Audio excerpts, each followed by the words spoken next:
네, 오늘장 모닝 이어가겠습니다. 토마토 투자 클럽 권혁 전문가 함께 할게요. 어서 오세요. 반갑습니다. 네, 지난주까지 한 주 평가 어떻게 보셨어요? 그래도 사상 최고치 레벨 잘 지켰다라고 평가하세요? 아니면 코스닥 쪽으로 힘 받아서 기술주, 성장주 쪽 좋았다 이렇게 평가하시는지 궁금해요. 네, 일단 금요일도 그랬지만 저번 주 좀 전반적으로 코스닥, 코스피 양시장 분위기가 좀 갈렸었던 것 같아요.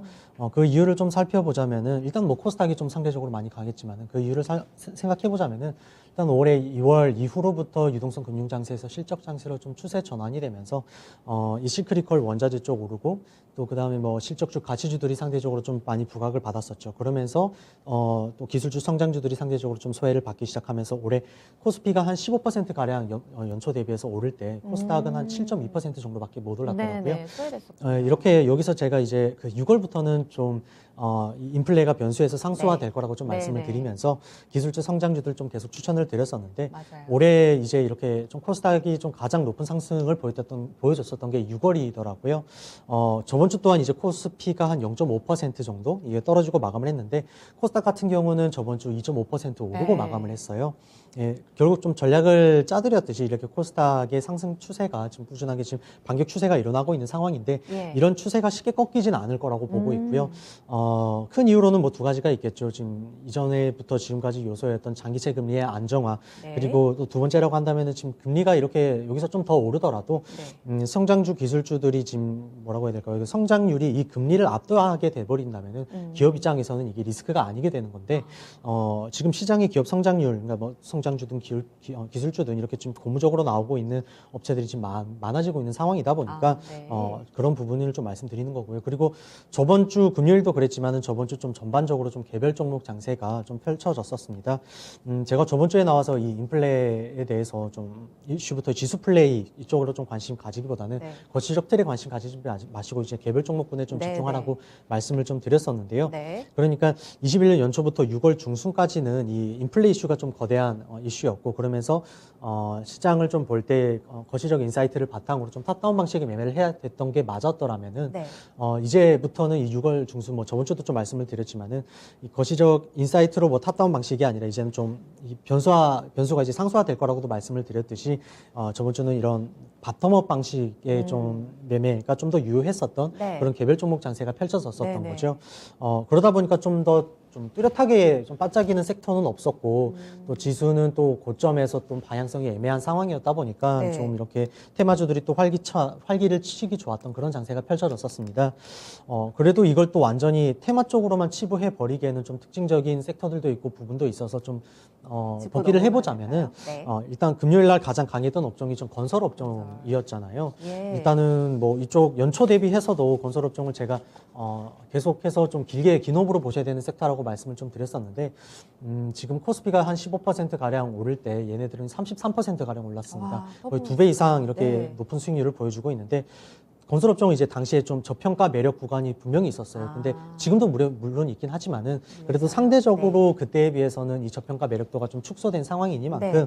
이럴 때일수록 좀 본질의 가치라던가 모멘텀을 따져 보셔야 되는데 네. 금요일 날 보면요. 시총 1000억대 일성건설이 15% 올랐죠. 그리고 건자재 쪽도 보면 대림비엔코, 뭐 삼목에스폼, 또 이건홀딩스 이런 종목들이 전부 5%에서 뭐 20% 이상 올랐는데 전부 시총 1000억대입니다.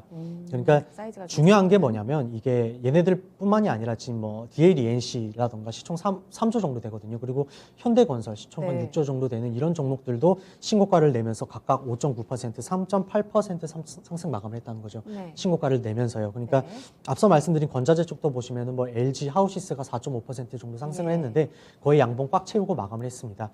그러니까 이게 무슨 말씀을 드리고 싶은 거냐면 분명히 이쪽이 좀 정책 관련주로 엮여서 좀 세력화되고 있는 종목군들이 많아지고 있다 보니까 그냥 테마주 쪽으로만 취급하고 넘겨버릴 수 있는데 분명한 건 얘네들이 지금 시장을 주도하고 있는 몇 안 되는 업종 중에 하나라는 거죠. 그래서 제가 좀 앞서 말씀드리기를 이럴 때일수록 좀 본질의 모멘텀을 네. 따져보시라고 말씀을 드린 거고요.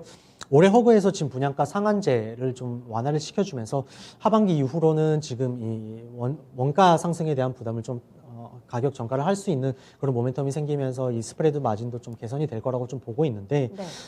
지금 뭐 사우디 아람코라던가 뭐 하이가스 가스전 뭐 자프라 줄루프 같은 입찰도 지금 진행 중인 발주. 상황이잖아요. 네. 그런 만큼 지금 해외 수주 기대감도 지금 긍정적인 상황이 좀 이어질 거라고 보고 있기 때문에 네. 대형주 쪽에서는 GS건설이라던가 뭐 현대건설 쪽 보시라고 말씀드리겠고, 그리고 중소형 쪽에서도 제가 좀 그 돌직구에서 말씀드렸던 뭐 DLENC라던가 좀 좋은 흐름 나오고 있는데 일단 미분양 리스크가 지금 사라진 상황이니만큼 이 디벨로퍼 사업 비중이 좀 높아지고 있는 업체들 보시라고 말씀드리겠고, 또 자기 자본도 높으면 좋겠죠. 왜냐면은 지금 땅값도 많이 오르고 있잖아요. 땅값도 많이 오르는데 땅이 또 부족하다 보니까 입찰을 따내려면은 당연히 자기 자본의 비율이 높은 업체일수록 유리하겠고요. 또 분양 사업을 할 때는 또 뭐 PFV 같은 파이낸싱을 하게 되는데 자기 예. 자본이 많게 되면 자체 현금을 활용한다는 또 금리 인상이 있어서도 그 해치가 가능한 리스크가 부분이 있다 적고. 보니까 아. 그렇기 때문에 이제 중소형 쪽을 보실 때는 이런 네. 디벨로퍼 사업 비중이 높아지고 있는 업체 쪽, 오. 그리고 또 자체 현금이 많은 업체 쪽으로 좀 보시라, 이렇게 좀 정리를 드리도록 하겠습니다. 네. 그리고 업종, 그러니까 그 다음 상승을 보였던 게 이제 업종 2위 보험 쪽이었는데요. 상승의 이쪽은 이유가 보험 어떤 이유 있다고 업종이었고, 보세요? 일단 저번 주에 제가 말씀드리기를 은행 쪽도 보시라고 말씀드렸는데 은행 쪽보다는 좀 보험 쪽에 집중하시라고 말씀을 드렸었어요. 그러니까 그걸 말씀드리면서 장기채 금리는 지금 하향 안정화되고 있고 단기채가 올라가고 있다 보니까 순이자 마진이 네. 줄어드는 부분 때문에 좀 그런 부분 말씀드렸던 거거든요. 근데 추가적으로 좀 내용 나온 거 금요일에 좀 있어서 말씀드리자면 네네. 삼성생명에서 이제 디지털 보험사에 대한 설립을 검토한다라는 내용이 좀 들어갔더라고요. 그러니까 이 삼성생명 GA가 실제 설립이 되느냐 마느냐 이게 좀 중요한 게 아니고요. 네. 사실 좀 이 추세에 대해서 좀 말씀을 드리려고 해요. 그러니까 이 기존 보험사들이 지금 뭐 상품 제조라던가 판매 채널을 지금 따로 분리하려고 하는 추세가 네. 진행되고 있는 상황이고요. 네. 동시에 지금 대형 플랫폼 업체들도 자사 지혜를 확보하려고 하는 추세입니다. 그러니까 작년에도 지금 카카오페이가 삼성화재에 지금 협력을 하려고 뭐 너희들 지금 뭐 제휴하자라고 지금 요구를 했었는데 네. 이제 삼성화재가 얘네들이랑 좀 종속되기 싫어서 거절을 했었거든요. 네. 지금 또 테슬라만 하더라도 지금 자체 보험사를 지금 보험업을 진행하고 있잖아요. 그리고 근데 이게 뭐 돈을 벌 목적이라고 하기보다 사실 이런 대형 플랫폼 같은 업체들 같은 경우에는 그냥 이걸로 인해서 들어오게 되는 막대한 뭐라고 해야 될까요? 그 데이터를 확보한다는 거예요. 네. 그래서 카카오도 지금 디지털 손해보험사 지금 예비 허가 통과가 된 상황이잖아요. 그래서 지금 앞으로 이 인공지능이 발전하는 이런 산업군에 있어서 이 시장에 있어서는 이 데이터들을 토대로 이 자동화가 이루어지기 때문에 많은 빅테크가 지금 보험업에 지금 같이 진출하면서 이 디지털 지혜도 분리시키고자 하는 추세라는 걸 좀 말씀드리고 싶은 거고요. 이걸 왜 말씀드리려고 하는 거냐면 제가 누누이 말씀드리는 게 지금 구조적인 변화로 성장하는 기업을 보시라고 말씀드리는데 맞아요. 이게 구조적인 변화를 지금 하고 있다는 부분 좀 말씀드리는 거고. 보험사들에게 큰 의미가 있네요. 네, 맞습니다. 그리고 이 변화가 지금 실제적으로 좀 구체화가 되었을 때 좀 네. 성장이 가시화되는지만 좀 보시면 되는 건데 네. 이 부분에 있어서는 좀 성장에 대해서 저는 좀 꽤 높은 가능성을 좀 점치고 있다 보니까 지금 네. 이 부분에 대해서 좀 인사이트를 말씀드리는 거고요. 네. 금요일 DB손해보험이 4.6%, 현대해상이 한 3% 상승 마감했습니다. 일단 뭐 이런 금요일에 나온 인사이트를 통해서 뉴스를 통해서 좀 인사이트를 말씀을 드렸지만은 네. 이런 거 제외하더라도 금리 인상 수요에 있어서 좀 은행주들에 비해서는 보험업이 좀 좋아 보이고요.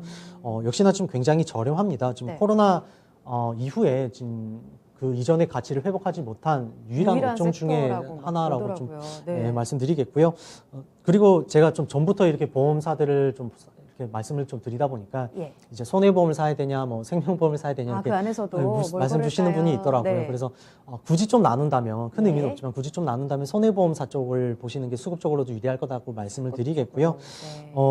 일단은 그 보험을 좀 보실 때는 좀 RBC 비율 쪽을 좀 보시는 게 좋아요.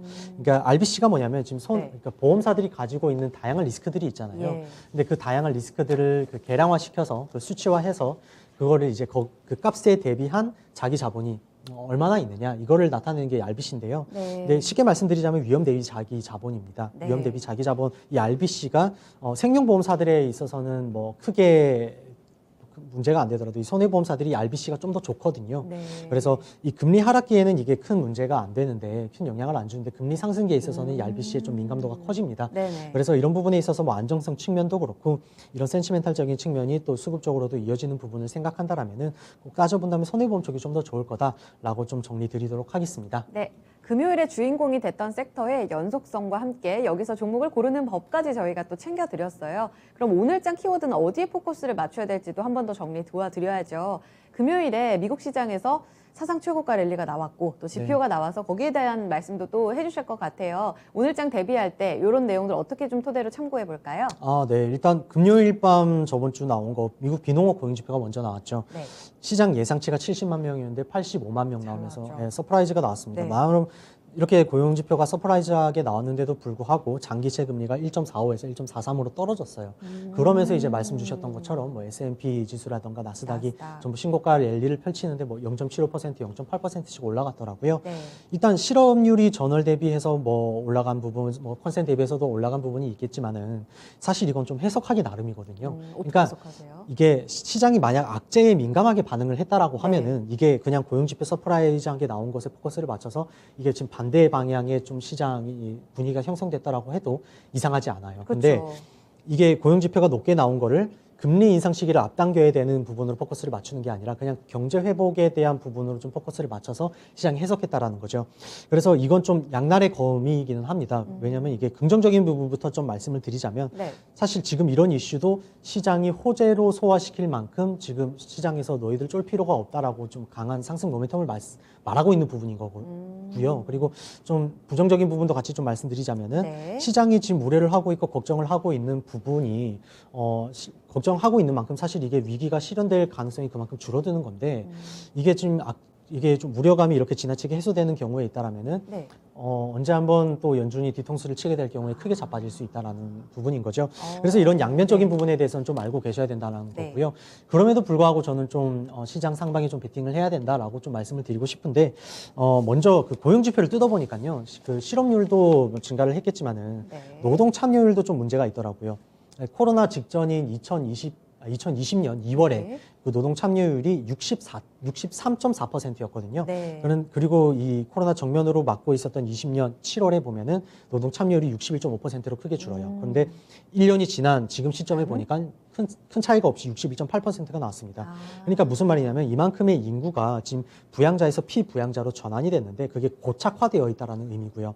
그러니까 좀 더 파고들자면 노동산업이 지금 이렇게 구조적인 변화를 맞으면서 네. 산업 구조가 이렇게 바뀐 영향이 1.6%의 피부양자를 만들었다는 거죠. 예. 근데 물론 이게 앞으로의 고용 지표를 좀 더 봐야지 이게 좀 더 확신을 할 수 있겠지만은 그렇죠. 제 생각이 좀 맞아 들어가게 된다라고 하면 네. 일단 장기채 금리가 다시 올라가더라도 급등하기는 어렵고요. 예. 이게 테이퍼링 시기가 앞당겨질 수는 있겠지만은 늦어지거나 아니면은 이게 자산 매입 규모가 줄더라도 크게 줄이기는 어려운 부분이라는 부분 네. 말씀을 좀 드리겠습니다. 네. 네. 결론적으로 지금 좀 기술주, 성장주들에 대한 부분에 있어서 좀 캐파를 키우셔도 되는 부분, 우호적인 그리고 거네요. 네. 좀 비중이 없다라면 좀 담으셔도 된다라는 부분 좀 말씀을 드리도록 네. 하겠고요.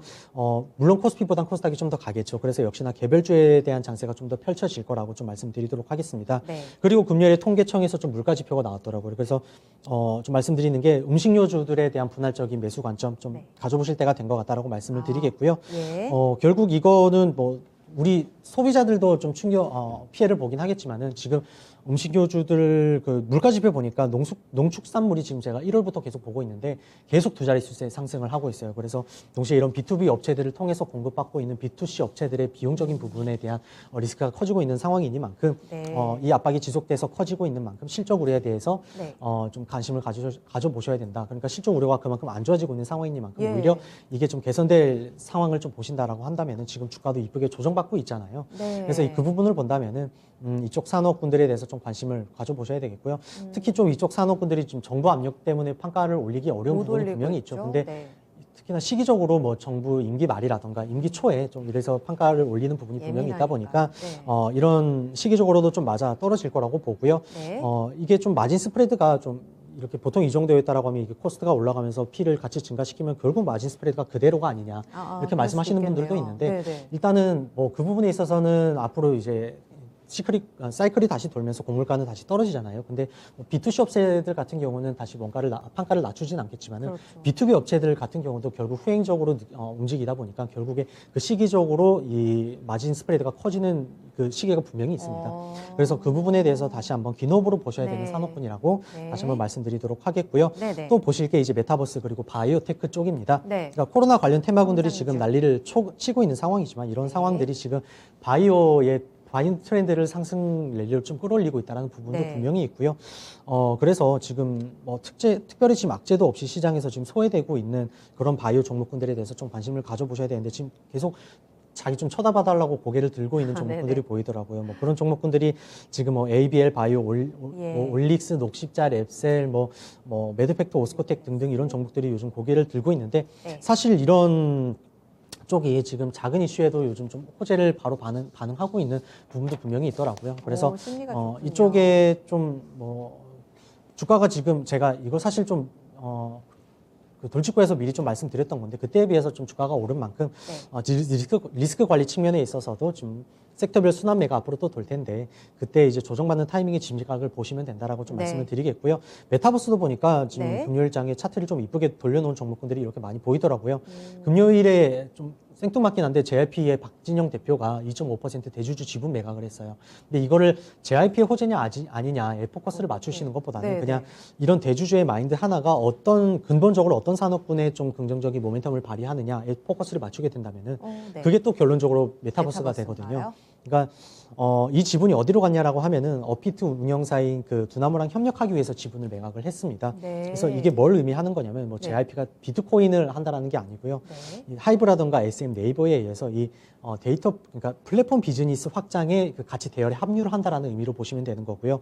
무슨 말이냐면 이게 NFT라고 해서 이 네. 디지털 콘텐츠의 희소성을 보유하는 이 암호화 기술에 투자를 한 네. 거라고 보면 되거든요. NFT. 그러니까 네. 이 NFT가 디지털 자산을 사고 파는 그 플랫폼에 이용이 됩니다. 그래서 이 코로나로 인해서 지금 엔터주들이 지금 비대면 수익을 맛봤잖아요. 그래서 맞아요. 그쪽에 지금 굉장히 거대한 성장 동력을 확인을 했거든요. 그래서 네.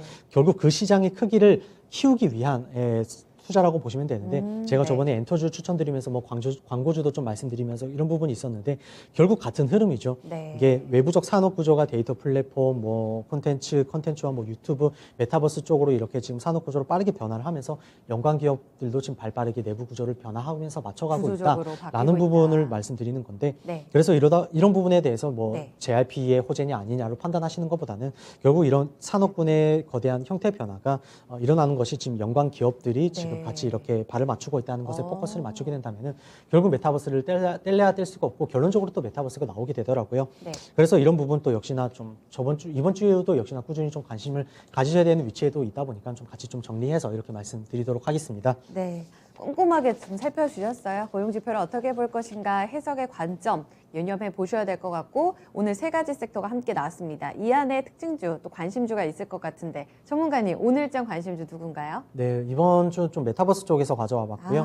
메타버스 쪽을 보실 네. 때는 일단 산업 개화기에 있어서 그럼 실적이 얼마냐 뭐 이런 것들이 중요하기보다는 기술력 그리고 기술력이 실제로 얼마나 구체화돼서 그 가치가 얼마나 구체화되어 있느냐 어디에 네. 뭐 고객사로 퍼져 있느냐 이걸 좀 눈여겨 보시고 거기에 좀 집중하시면 될 텐데 알체라를 가져왔습니다. AI 알체라요? 영상 인식 솔루션에 있어서는 지금 세계 최고 글로벌 최고 수준이고요. 예. 최대 주주가 지금 네이버 자회사인 스노우다 보니까 스노우 앱에도 이 기술력이 지금 포함되어 있어요. 예. 그래서 스노우랑 또 특히나 이 전신 인식 기술을 적용하는 이 플레이스 A를 공동 설립을 했습니다. 네. 이 플레이스 A가 신체 움직임을 실시간으로 이걸 구현해서 이 가상 세계에 그대로 재현하는 기술력을 가지고 있는데 이게 지금 네이버 Z의 제페토에도 지금 이게 기술이 탑재가 되어 있고요. 이 기술을 토대로 실제로